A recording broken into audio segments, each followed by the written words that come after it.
Health news మీకోసం.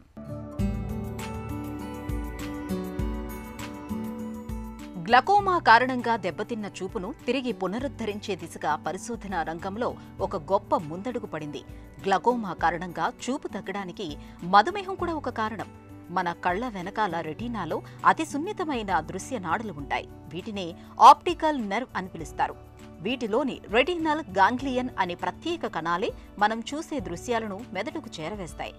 మధుమేహం కారణంగా రక్తంలో ఎక్కువ మోతాదులో పేరుకున్న చక్కెరలు ఈ గాంగ్లియన్ కణాలను చంపేస్తాయి. దాంతో చూపు క్రమంగా తగ్గిపోతూ ఉంటుంది. అయితే ఇలా దెబ్బతిన్న ఆ రెటినల్ గాంగ్లియన్ కణాల స్థానంలో కొత్త వాటిని సృష్టించగలిగితే తగ్గిపోయిన చూపును తిరిగి పునరుద్ధరించవచ్చు. ఈ దిశగా ప్రపంచవ్యాప్తంగా ఎన్నో పరిశోధనలు సాగుతున్నా దానికి సంబంధించి ఇటీవల ఓ కీలకమైన ముందడుగు పడింది. అమెరికాలో కాలిఫోర్నియాలోని చిల్డ్రన్ హాస్పిటల్ లాస్ ఏంజల్స్కు చెందిన పరిశోధకులు 8 రకాల రసాయనాలతో కూడిన ప్రత్యేక ద్రవ మిశ్రమాన్ని రూపొందించారు. ఆ మిశ్రమంలో కంట్లో ఉండే మ్యూలర్ గ్లియా అనే మామూలు కణాలను ఉంచారు.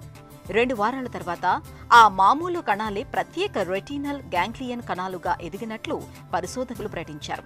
ఇలా పెరిగిన కణాలను దృశ్యనాడులు దెబ్బతిన్న ఎలుకల కళ్లల్లో ఉంచి పరీక్షించినప్పుడు 45 రోజుల్లో వాటికి చూపు తిరిగి వచ్చిందని పరిశోధకులు తెలిపారు.